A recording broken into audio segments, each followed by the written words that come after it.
Every single one of us is capable of making money, can start another side hustle of being a real estate agent. You pay 345 rent, register with one of the big property houses.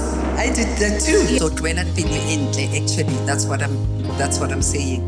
Formalize that business, formalize the eviction and get them out. Because I'm running a business, I formalize my business. Nobody gets in without a lease agreement.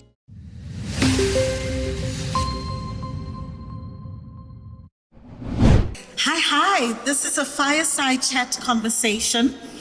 It's going to be between myself and Dr. Miranda and the audience. So once again, we are going to have a roaming mic. So in the midst of this conversation, if you would like to ask a question, if you'd like to contribute to the conversation, please feel free to do so. This once again is our time together. So, Dr. Miranda, before we get into the meat of things, I think it's important for people to know who you are. Who is Dr. Miranda? Let's hear your story of origin. Where were you born? Where did you grow up? So that we can hear a little bit more about you in that context before we take it further. I wish I was born a doctor. I was just born normally fair, like go Boxburg Hospital, and grew up a bit in Tembisa for 4 years before I joined my parents' go Deep Kloof Zone 4. So I'm a Soweto girl, and I went to school in Soweto, nothing special, and I went to a high school called Holy Cross Immaculata. That's where I matriculated before I went to medical school. I tell Hetty and Papa a lot that I was number one at school, and my biggest disappointment is that number one and the doctor title didn't necessarily bring the wealth as we assume. All doctors are rich, right? And discovered that there's another way, and there is the only way actually to wealth is to begin a business. And when I found out that I'm a business, I was 40 years too late, right, to find out that I'm a business. And if someone had told me when I graduated and I was 21, I probably would have started early. So my story of being a doctor also is different in that I did not choose the clinical route. You know, doctors wear a white coat and a stethoscope. Yeah. Necessarily, that wasn't my interest, because medicine does give you many choices. So I went into public health and industrial health. So I've worked in manufacturing plants, including here in Shamdo. I used to work at the paint factory in Plascon. And I have worked, there used to be a metal company that I have forgotten now, right here. So I was the factory doctor. So my story is like that. And I've worked in petrol and chemical plants in Sasol. I have worked in cosmetic manufacturing at Justine factory, where they make lipstick and perfumes and stuff. Lipstick does make people ill, incidentally. I've worked in food factories like Tiger Brands, and yeah. So my medical sense that I've always worked in industrial health and public health, and have done lots of things in HIV and TB. So right now, I rehabilitate injured miners. In mining accidents are horrific. They can change a person's life, and that's the love. So what do I do with my MPCHB? I work for love and purpose. Yeah. And then I run my business on the side.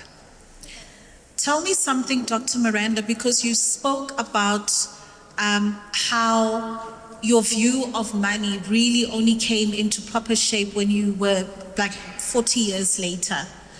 What are the conversations that we are supposed to be having about money in our homes from early on? Because even myself, I find that there's so many things that I wish I had learned earlier.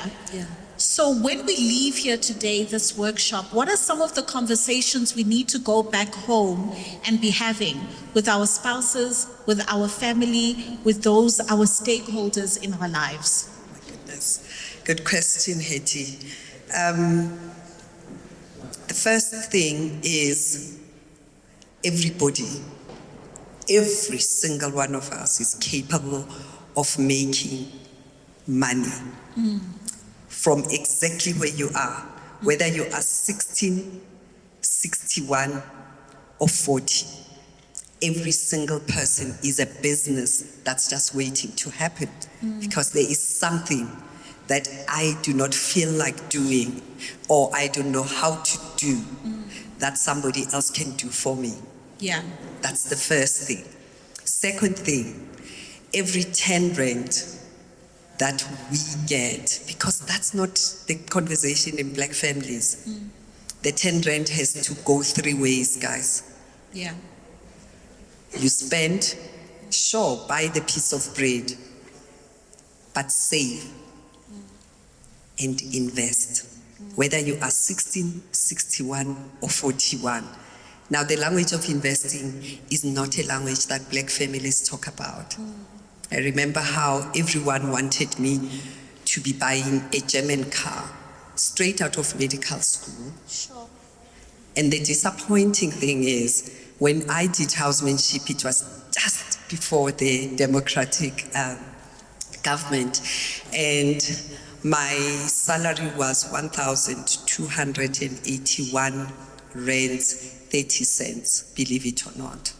Doctor, 6 years later, I'm working at what is today Helen Joseph. 1,281 cannot buy you a German car. Yo. It cannot buy you a German car. You're going to have to steal the hospital time and do something else, or you're going to get into debt. So how do you manage that pressure? Because renally pressure, Doc. I know. People go to school, they get their degrees, or you start a business, and now people are like, oh no, but she's got a business, or he's got a business, therefore you must have money. How do we respond to that? I know. The minute you have a website and you appeared on Instagram, they all think you have money, right? So, but you have a business. And I saw somebody walking in, they bought that bag. They've forgotten that you need to pay your supplier, your materials are not clothing, right? They all think you have money. So fortunately for me, oh yeah, should I talk about the fortunate or the unfortunate first? Either one. So I love the fact that we call this a fire chat, because when we sit at their fireplace, they have a fireplace at home that I'm jealous of. So when we sit at their fireplace, I tell them the story of my 6th year of study. That in 6th year, we already had one of the blue banks coming in, and they gave us a wild party. And of course, we are 19 and 21 and 20. That was nice, right? One of the banks. The second one was one of the blue insurance companies came in, and they already sold us funeral cover and a disability cover. You took the funeral cover for free and the disability cover for free. But on day 1, 1st of January, the following year after qualifying, it was January 1994, I already had a policy that was due for payment. Yeah. Clever people. They built a business, right? And they sold us a funeral cover. That was clever. And the Blue Bank came back and gave us this wild graduation plan. And you already have a credit card and a checkbook. For those who are younger, you don't know what a checkbook looks like. Checkbook, we didn't have a debit card at the time. And of course, the auto teller machine card. So, to your question, the painful thing about being a business, because being a doctor is a business, right? No one told me that you are a business and the business must spend, must pay suppliers, the business must save, but the business must invest. right? So if you don't do those things, you're not going to have a business. If you don't invest, if you don't save and have reserves, because the business will go in and up and down. You know, in summer, doctors are not as busy as in winter when there's lots of flu. You're going to fail, right? And all businesses have got their own seasons. It's going to be nice now. Zano clothing, it's summer. We are looking to be nice and bright. So they have a season. So my repetition about it is the business has got to have some money that is invested. So out of the 10 rands, if you want a split of what's going on, out of the 10 rand, some 20 cents or 2 rands needs to be in saving. The other 2 rands goes to investing, and spend the 6 rands and pay your suppliers from that. Yeah. You know, it actually reminds me of the importance of knowing how to manage the little. Because if you can't manage the little, how are you going to be able to manage when a lot of money is actually coming into the business? Now, I know that one of the areas that you are passionate about is property investing. For me personally, when I would hear about property investing, I would close my eyes, I would close my ears, because I felt like that is something that can only be done if you've got a lot of money. You need money to invest in property. It's not for people like me, it's for other people. Just talk to me, Dr. Miranda. Is it possible for us, as we are right now here at this workshop in Kagiso, to be able to invest in property if we don't have millions sitting in our bank account? The big answer is a yes. And I'll tell you why. It's a yes. It's a very big yes. Because you don't even need 100,000. We are sitting in Kagiso. There's a township property that your grandmother left that you are busy fighting over right now. And you know why you are fighting over it? Because there's a drunk uncle who wants to stay there for free. There's your younger sister who is able-bodied and busy popping babies. And kintu ya mama khai. Korokville, where I used to have a practice, we used to call the boys the Meimaseis, the way people love their mother's houses, but they just sit there, they can't even tidy up and clean the kitchen or clean the outside toilet. So your first investment is where you are sitting, exactly where you are. I went to university, Hetty, on Cheleteyadi back room. I didn't know that my mom was property investing. I don't even think she called it that, but we always had 2 rooms and a garage at home in Soweto. And when that 700 rands for rent came, she used to divide it up into 3. And when I came from school, I would go to Black Chain, to Standard Bank to go and deposit for my sister who was already at university. And I had to put away the other 200s because I needed to buy myself a coupon every week, the bus coupon, and have my pocket money. And then I would go to Black Chain because I would be the one to do the groceries. So, can you start a property business where you are? Absolutely. You live with your grandmother. That room is not for stadium. Room Ele is for tenants. Ane? So you can start. Let's talk to a 19-year-old entrepreneur who's sitting in there. Did you know that you could train as a property practitioner? I'm sure the most you pay, there's a guy who came to talk to me, Dean. I'm sure up there, as much, you pay something like 345 ne, for license, Yahuba, a real estate agent.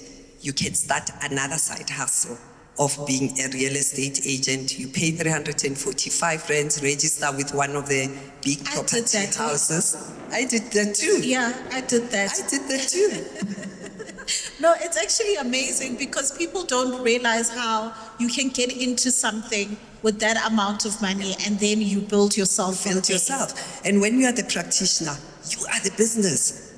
It's how many calls you make, how many doors you knock at, sell a property for 2.8 million, you get 6%, that's already something like a 200, 300,000 a commission that you divide it up between yourself and the property house.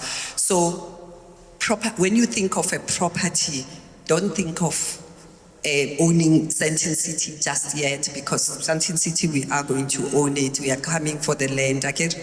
Absolutely. So you've got your grandmother's house.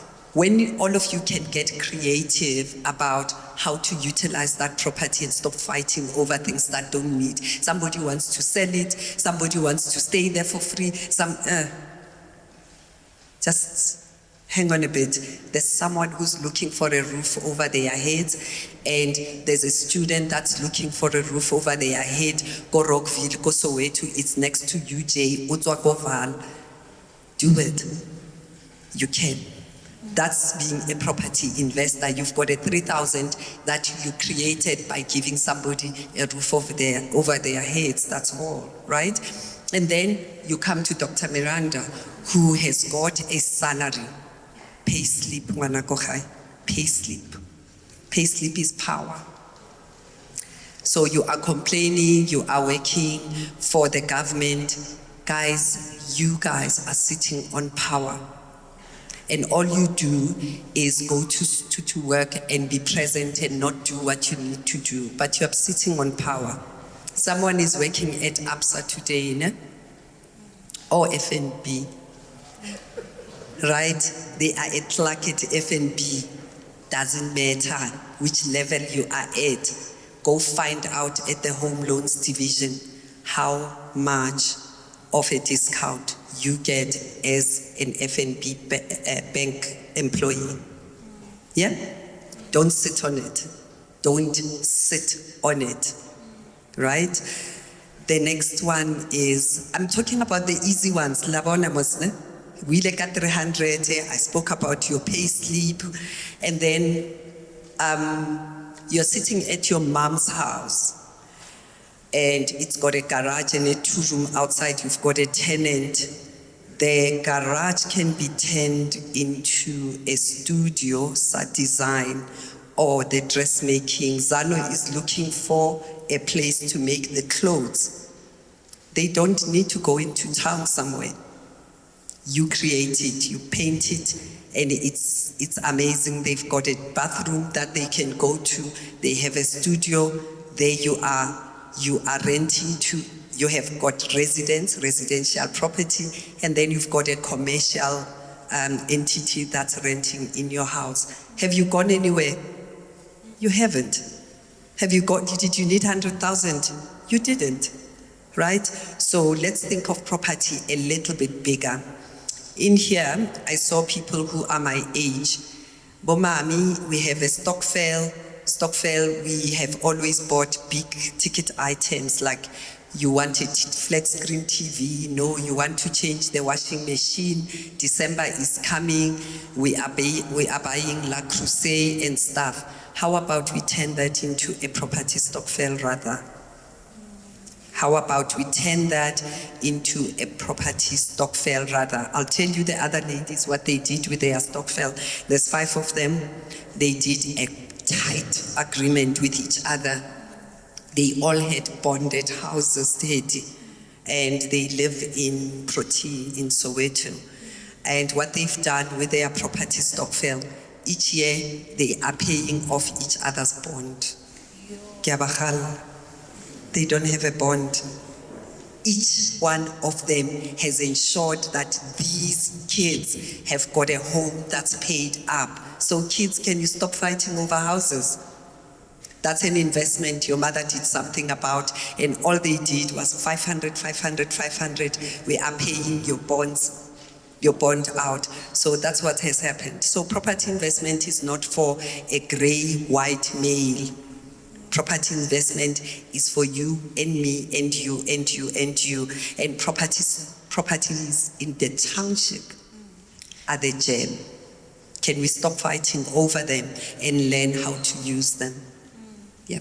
You know, when I think of my own personal experience as an entrepreneur, because sometimes we're thinking to ourselves, okay, I'm selling clothes or I'm selling whatever product or service, how do I get into property investing?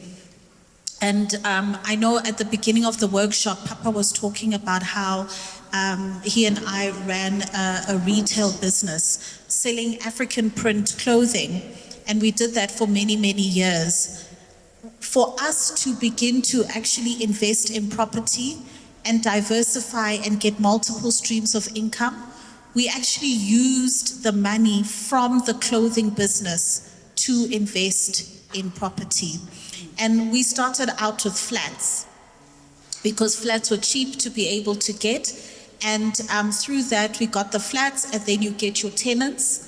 And then your tenants within the flat are then able to pay that off. And then, of course, whatever is left over is then there for you. And the reason why I'm sharing this with you is because sometimes we do not realize that our current business can fund our investments. Our current business can help us to generate other income streams. And remember, we spoke about the fact that you can have an active income or a passive income. So whilst we were being active in the retail business, making the clothes, selling the clothes, and so forth, attending markets and so forth, the rental income was the passive income. So the money that we're making from selling the clothes would go into investing in property, which would then give a passive income. So I want us to be able to also now begin to view our businesses as an avenue for funding, where we might think to ourselves, oh, I can't access funding at the moment, but your business can actually fund your investment. Dr. Miranda, why should we be looking at our own backyard and within the township for property investing in particular? Because sometimes I think we've got the mindset that we need to go somewhere far.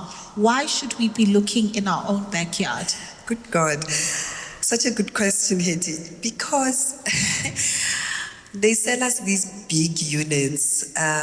They sell us units, they're smart. All of us want to move out of the township. We want the townhouse, right? And by the time the developer of a block of townhouses sells it, they've taken out all the value out of it. If you are going to make money out of that property, you are either going to have to maybe share a flat with someone so that the other bedroom is filled with someone who can help you pay off the bond, or you're only going to sell it in 10 years, 11 years. That's not investing, guys. You are buying for appreciation. Another time, and sometimes, people in Soweto, for instance, will move from home and go and buy in Naturena a townhouse here, 760,000, and it's beautiful, great. It's in a little better area than Soweto, great. And in another 3 years or 4 years, they want to get married and they want to move into another house. And when they want to sell it, they are surprised that the price that it needs to sell at is 765,000. It's staying the same. It hasn't made money. All you had was a beautiful property, right? And that's not investing. Investing means making babies out of that property. So, how does a Soweto house make babies? The Soweto house makes babies because if you are left with a 3-bedroomed house, in a 2-room in garage, go Soweto. Tenant 1 in room 1, tenant 2 in room 2, tenant 3 in the garage, tenant 4 in bedroom number 1, tenant 5 in bedroom number 2, tenant 6 in bedroom number 3, and you've gone and lived in the townhouse. You've got 5 tenants, 3,000, 3,000, 3,000, 3,000, 3,000. You've got a 15,000 that you didn't have. Your mom is not here, but you see it's lefa. Lefa, I see 80,000 it's from funeral policy somewhere. He's left a legacy. Your dad, your mom, your grandma has left you a legacy. Stop fighting over those houses. There's money in there. And you can't do that in a town property, right? Have people share a house and whatever, but you can do it in our townships. Have I gone anywhere? Have I asked you for 100,000? Have I asked you for R1,000,000? No. You've got it. You've got it right there, guys. So use it. So your township property is easier in that way. We are used to the sharing model already as Black people. We are used to our small spaces, and then it comes to the technicality of tenant management. There is a lot that you need to do there, of course. So don't rent your house to people who are just looking for a roof of their head, over their heads. You rent it to that young girl who has started making kokapite. There's potential for rental to come out of there. And you have to property manage. Come and check it out. Maintain the bathrooms, maintain the water, make sure that the locks are still locking, and put in some security in there, and you've got to do property maintenance. That's the other thing that we don't do. First, we don't respect our own properties. Second, we don't respect the tenant. Just because they are your tenant doesn't mean they want to live in squalor, right? So clean that place. Get your drunk uncle to clean the yard, and he gets paid, instead of just being drunk. He does clean the yard and take out the trash. Yeah. Dr. Miranda, I love your own personal story with your mother, and because a lot of us have elements of either black tax or having to look after our parents as they begin to grow older. And you guys, I thought it was such a beautiful thing that you did in being able to convert the family home. Can you just walk us through that process a little bit? So Mama's property is in a beautiful suburb of Orlando East. It is close to UJ Soweto. It is close to Orlando Stadium and Rea Vaya route. So, lots of potential there. So the 2 rooms, the garage, all of it, student accommodation. Manabako UJ, they walk up the road. See what I mean? And why did my mother want to do that? Because she's got 3 grandchildren, and she's a retired nurse who, at the time, Black people were not allowed to invest in pension funds. She only had a provident fund. What does she want to leave for our 3 children, my sister and my kid? She wants to leave them a legacy. So each room named after each one of the kids. So simple things like that, guys. We go and look for wealth somewhere else, too far. The wealth is sitting right underneath our noses and we don't see it. So my mother is a proponent of, if there's nothing else I can give you guys, it's this house, it's education, and she insists on it. Everybody must go to school so that they can self-sustain. But that's the legacy. The minute she learned that she was in property investing, that's what she did for her grandchildren. That's amazing. Please don't forget, we do have a roaming mic. So if there are questions, I see that there is a question over there. We can bring the roaming mic and get started. Okay, cool. We'll start over here first. Good morning. Morning. My question, I can see that everything is running smoothly for you on rental part. I'm still struggling with, remember the lady talked about the feelings? The tenants was then. The feelings, now getting the rent, and with this, with tenants, and it's a whole lot of hassles. If you've got a good heart, when it comes to tenants, you end up losing on money that you're supposed to generate from that property. Now, how did you differentiate the two? Like, how did you get it right? Because I'm struggling with that, whereby now I'm up here with that property. I like that. whereby it's supposed to generate money for me. So if you can tell me how to get it right, I even tried to get the estate agent to collect money on my behalf, but it's a hassle. I like that. Hetty, the reason why we run Kumo Property Mentorship is exactly that I think we start with good heart. Remember, you're running a business house. Because I'm running a business, I formalize my business. Nobody gets in without a lease agreement, without being screened. I don't play with things like that. Ne? ID, payslip, lease agreement. I don't do. I was working next door. We say I was working next door. Warakadi can come and rent here. I don't play like that. 3, formalize the business. There's a system called TPN where you can actually screen your I've learned the hard way, by the way, been there also, right? So sometimes we get into property and call it I'm buying property or I'm into property. But what we don't do is do the admin of property, investing properly. Yeah. So a non-formalized business will get you the tenant that you get. And it will, now you don't even have a way of getting rid of them. On the TPN and 3 other systems, there are systems where you can almost insure your rent, right? So I pay an extra 69 rent so that I insure my rental. When COVID hits, my tenant is unable to pay. The insurance company pays me my rent that I'm not collecting.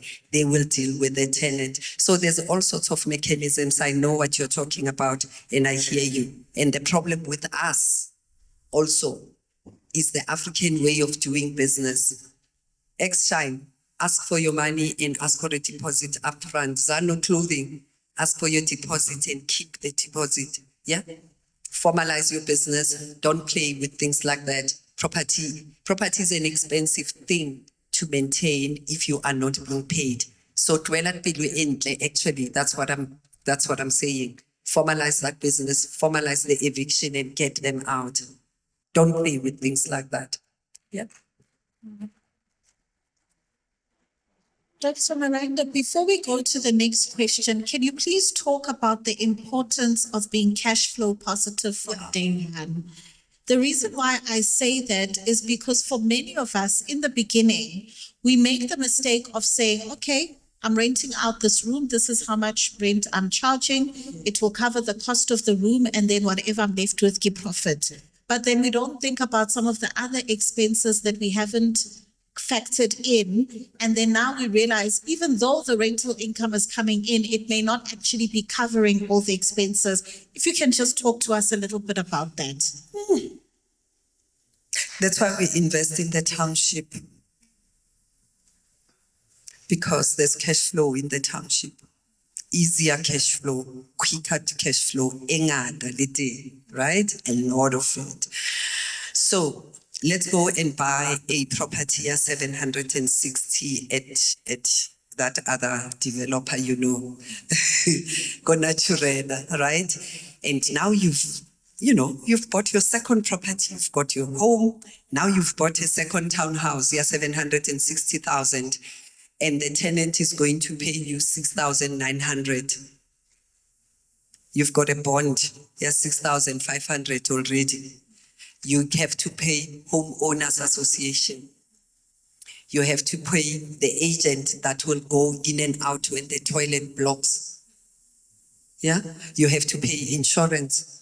You have to pay rental insurance. 6,900 is not gonna get there. That's what we're talking about when we talk about calculating your cash flow. Know your numbers, run the numbers, don't buy it. If then the rental is equal to the bond money, you're not making money. It's not a business. I don't know what you're running.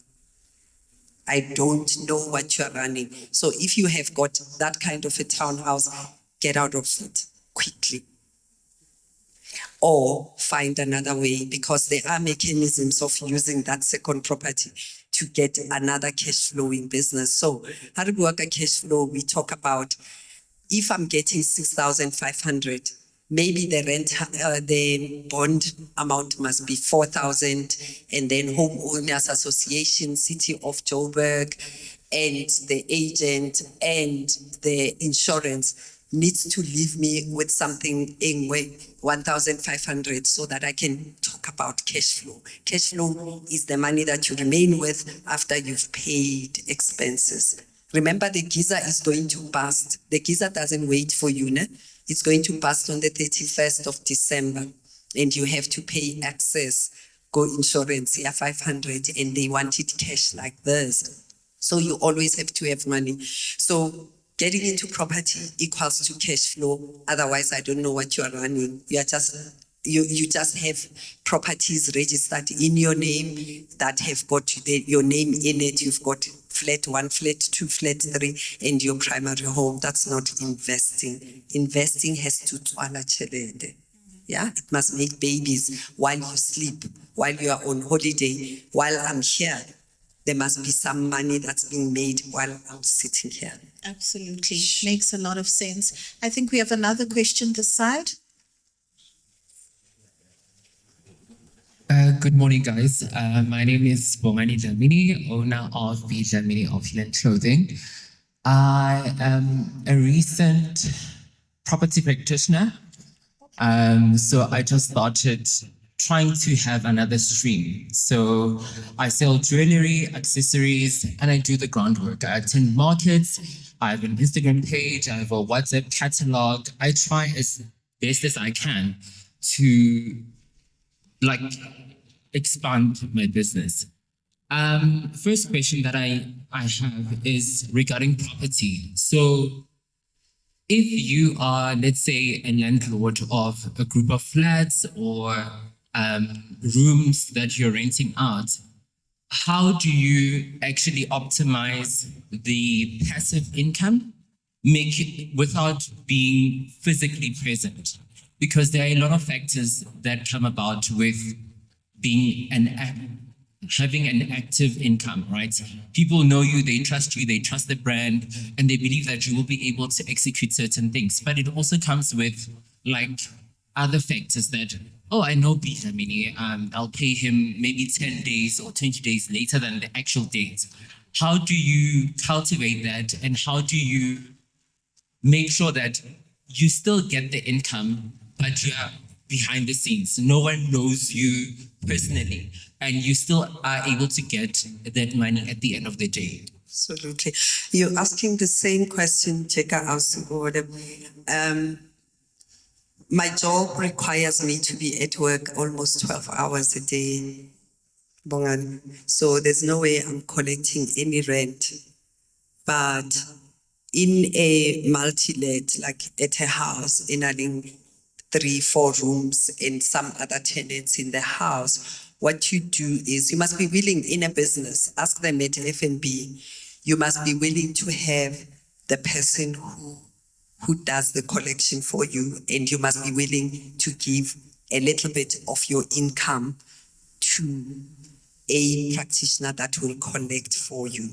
It's called building a system. So Abud Kenny, who does the maintenance, Abud Kenny happens to be a carpenter by profession, but he's become a multi-everything. He can climb on the roof, he can fix a toilet, he can fix a tap, and if it's something he can't fix, he gets the plumber. But he's also the tall guy, the tall, black, dark guy who goes, Ariyeng, Kinakoya rente. Because I mean, when I get there with my lipstick, who's gonna take me seriously? So I don't collect rent. But you build a system, Abud. You build a system. That's what I was talking about.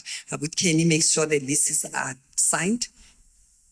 He makes sure, so the lease renewals are on my calendar. So I know which one needs to go to. Abud Kenny is the one who collects. Abud Kenny checks all the logs.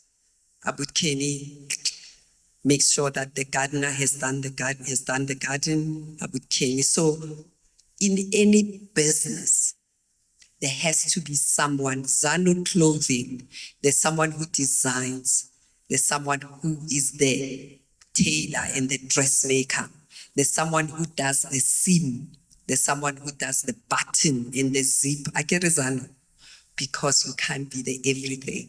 And when you want a business that flows, you create a system. You create a system. So from day one, as a property investor, I would say you must have that other person who does the collection so that you can sleep at night. On Christmas Day, you're not cleaning toilets and unblocking toilets. Ne? It didn't just start naturally fair for me. So everybody that starts a business like that, like I say, you've got the drunk uncle. Make him responsible for something and you will see you restore his dignity, but pay him. That's the other thing we don't do well as Black people. We refuse to pay each other, Haiti. For some reason, we think, cheap labor. Anyway, I bought him a beer. Don't buy him a beer. Give him the money, empower him so that he buys his own beer. Hi, Fedile, we all wait for the 30th. Ne? You will find that you create a better system that way. In the township, it's much easier to find a maintenance man, and sometimes you send mama, exactly as old as she is, she stands on the street and says, "Ke mang a butole o fixang mafestere? Come here, fix this window." It's easier. Okay, build a system. Property is a business. Take yourself seriously. Take it seriously. Yeah, so that's what you need to teach your people. So as an agent, if you've got a landlord already that has got 10 rooms and you know them, offer them that you will create that system for them. Wena o tlo mo batlela abuti ne? O tlo mo batlela Jabu wa plumber, so that on your app, you have got all the telephone numbers, you are the go-to guy so that you maximize the rental for your landlord. That's how your landlord is going to trust you.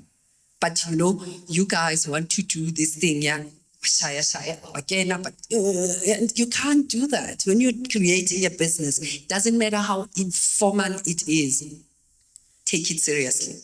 Formalize yourself. In my phone, there are plumbers. They all start with plumber. I've got 6 plumbers. It starts with plumber France, plumber Jabu, plumber what, because their levels of expertise is different. And when I'm serious, and I get plumber France, that Afrikaner guy will wake up at any time. I know I'm going to pay a premium, but he's gonna get sorted. Hey, doctor.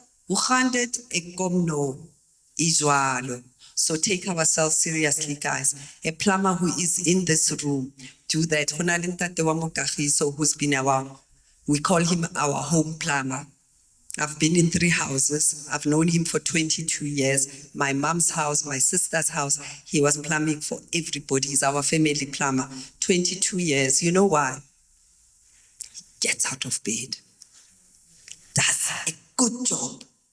When he can't get there, he says, "I can't get there. Can you hold on until 6 o'clock, Kamuso?" 6 o'clock, he's here.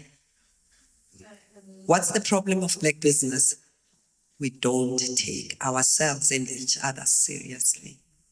That's it. That's it. So, Ntate O Waplama, I found him go Dr. Joe. There's a practice here that's owned by my friend. And we've known that Ntate for 22 years between the two of us, because he takes his business seriously. What's his business? He's a plumber, on-time delivery, and he gets out of bed. Wow, that's really powerful. You know, Bongani, if I can just offer you 2 additional tips. And this is something I've learned through us buying properties from selling clothing. Because the properties we acquired, it was literally from selling clothes and using that revenue to buy property. There are also 2 groups of people that you can leverage. The properties we invest in is flats. In every single building, there's a building manager. And if you are able to befriend or build a relationship rather with the building manager, they're there every day anyway. It's part of their job. They know who's coming in, who's going out. They know how your tenants are behaving. So you don't need to hear later that your place has either been trashed or something is going wrong or somebody is overloading the flat or whatever. The property manager is there and their eyes are open. When you're having issues collecting rental, the property manager can be that person that is knocking on the door. The other thing you can also look into is that if you've got multiple tenants within the unit, make one of them the must-stand. That is the person that is going to be in charge of basically all the other tenants. So they make sure, hey guys, let's take out our rent, let's contribute to our electricity meter and all of those different elements as well. So you want to be able to build your team. It is important to create that distance. If you are easily reachable, then everybody every month is going to come to you with whatever story that they have. So you have to be able to really create that distance. All right. Yeah. I think I like it. I like it. Do you remember the friend of ours who had a flat in Maboneng? yes. And you know how he used to get, and she did an Airbnb at Maboneng. And yes, she advertised on Facebook, her Airbnb, but right now it's a well-oiled machine because the security guards, I have friends, the security guards get her the tenants that rent her Airbnb. Excellent. I think we can take our final question. It's here in the middle. Wait. Mela, Hello.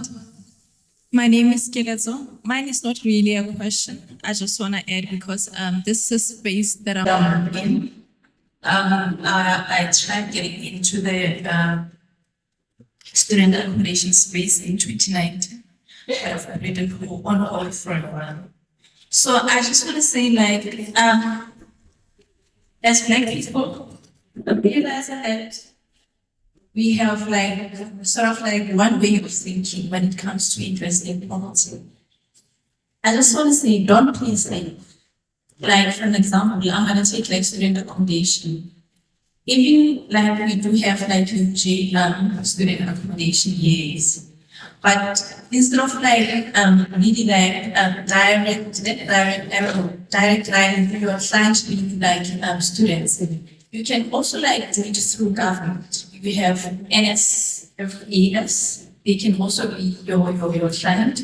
So student accommodation, this information is gazetted. So like my advice is, when you wanna get into a certain business, do your research and really like I'm where I am, and I really like believe in myself that I will achieve whatever that I want. Also freaking live for your life.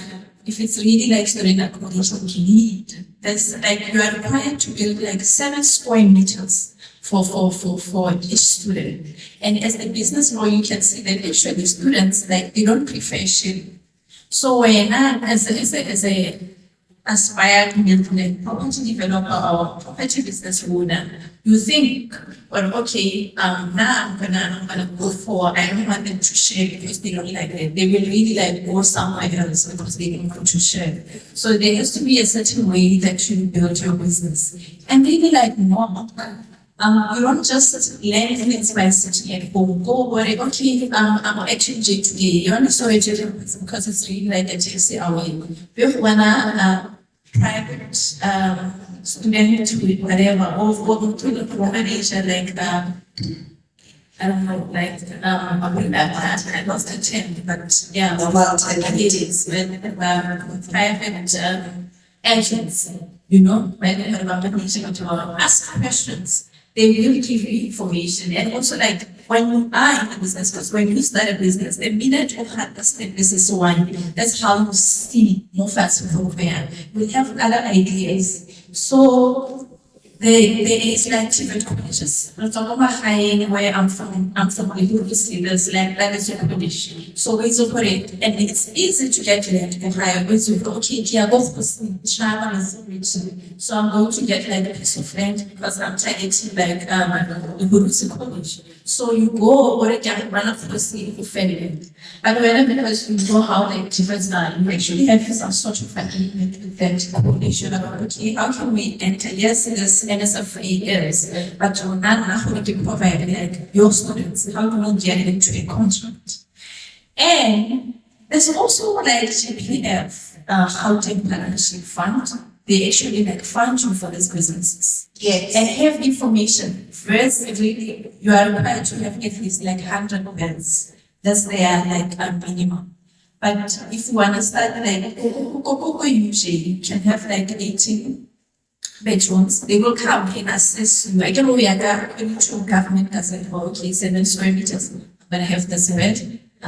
Study table and whatsoever, then they will assess and give you accommodation like a pass. So there's really like a lot of things that we can do about accommodation where we wanna like present you like hospital needs. We feel okay, I wanna build like nurses' homes or doctors' homes. Where do I go to contract with these people? So I really wanted to add that because I feel like we are playing football, playing safe, and also like I think in Protea there's like Sagewood business, whatever, but I need student accommodation, but also in a way the digital story where it's like businesses like doctors and Baba today like those it's for commercial yes. No, that's great. I wanted to add that, but in future, because I'm a product of this workshop, I will try to monetize this. Okay, also, I'm generous. I'm generous if it's on Facebook. If you have any questions, I will tell you. Yeah. Okay, great. Thank you so much. Dr. Miranda, there's something that came up there, and I wonder if you can expand on this a little bit. She spoke a bit about GPF. There are all these other institutions that can actually help individuals looking to invest in property, especially those who want to do so in underserved communities. Top of mind, I'm even thinking about TAF and all of these things. Can you just quickly plug us with some of the different places we can begin to look into? So,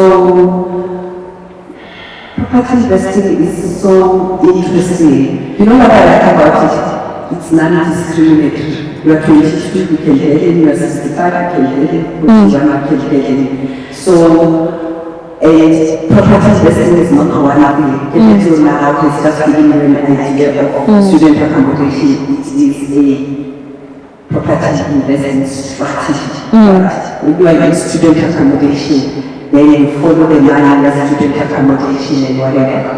So, what I like strategy in property investing, don't do everything. Don't try to do everything. They're not going to win. And then there are financing models in property investing. And the question started with back there. We started with, should I have 100,000 or a million range to invest? I want to say to a young person in here who has a property, who earns up to about 52,500, you can get a loan from the government that is very subsidized. It used to be called FLISP. Yes. LISP. You can actually own a house if you earn less than 85,000 and it will subsidize. You just need to go onto their website, FLISP, and find out how you can get that. Firstly, you need to have not owned a house before. That's your qualifier, and you understand 35,000. Township property. Township property is financed by an organization called TUHF. It's a trust for something. Trust, yeah. So TAF has got different funds, and in there is a fund called Umastandi. Umastandi is financed for property townships particularly. And when you are a black female, you get an extra 10% because you are underprivileged more than a black man. Yeah, and they know that we are scared of investing on our own, so they are engaging property entrepreneurs, right? So TUHF, Living Must different funds, right? We get GPF, Partnership Fund, very good. But it takes to a strategy site development where you are building 200 units, it has to be more than 5 million property. It's a big strategy, it requires balls, and proverbial balls if you are a female. And it is a big development strategy, but there are things like that. And I know that the other bank already now finances houses in the township as long as they've got multiple rooms. Then I need to get another, it's a multi-let, because what they are calculating is what your future rents are. So if this house has got multiple rooms, you are going to earn 27,000 and the house was for $1 million, going to about 11,000. They already see that you are going to cash flow your 17,000. It's great if we take the deal and then give it to you. I believe some of the banks are also looking at it. So we've got multiple avenues, but again, getting into property requires education. Yeah, definitely. What we do, really need to know. The property, that's how we invest, guys. I've got my family home. She doesn't have a family home in the township. She can start in the township necessarily. That's not the easiest. But City of Pretoria was the easiest. She got a flat that's 300,000. Can you see? Everyone of us can start a new strategy. And what I want you to do is to go on Pod.B, Spotify, and listen to our property magicians podcast. Because we particularly only interview black property entrepreneurs. Why? Because somehow you relate to the person that looks like you. Yeah? You relate to someone who knows the Rockville that you know, the Orlando that you know, right? So property magicians is for black people, by black people, by black women, for black people. So go and listen to it. We did have some very generous white attorneys that we work with and whatever, and they give you ideas. So go please and listen to Property Magicians podcast to get an idea. Yeah, that was very good. You've been a good plug today. I think the final thing that I would really like to get from you, Dr. Miranda, at the beginning of this workshop, we spoke about the importance of taking the knowledge that we have and generating multiple revenue streams with that. And I think you're such a good example of that. You're a property investor, you've got your Property Magicians podcast, you've got a property stockfile, you've got a mentorship program and coaching, you also do speaking engagements. All of this is around your knowledge of property investing. So as a living, breathing example of being able to make multiple streams of income through the knowledge that you know, what are some of the tips or advice that you can give us about being able to diversify our revenue streams through the knowledge that we have? Absolutely, that's such an important thing. I don't always start things that are stitched together. What's my easy reach? My easy reach is I'm able to unpack difficult concepts into easy concepts. That's how property started. Secondly, I had failed in property investing, lost lots of money because I bought a unit or two that didn't make money. And my learnings were used for the coaches. My learnings, because they were learnings, and coaching business, and my learnings were in multiple formats in how I chose my property, my attorney, my agent, my broker. Number two, I had learned that I hadn't run the numbers, so now that I've run the numbers, that's how the mentorship was born. Yes. How to run the numbers. Are you going to make money? Is it the right choice? Is it the right stuff? Is it the right property? You understand? So I didn't go with, oh yeah, I'm a doctor, but I went to property coaching just because it's a fancy name. No, it was using what I had in my failures to became a coaching. And because of the following of the podcast, people were all wondered about, but I don't have 100,000 to pay for transfer costs, but I don't have this, but I don't have that. That's how I started the stock there. And within 9 months, I had raised something like 2.3 million because people know us on the podcast, people follow us on social, so it was easy. You can see how it links, the other links to the other.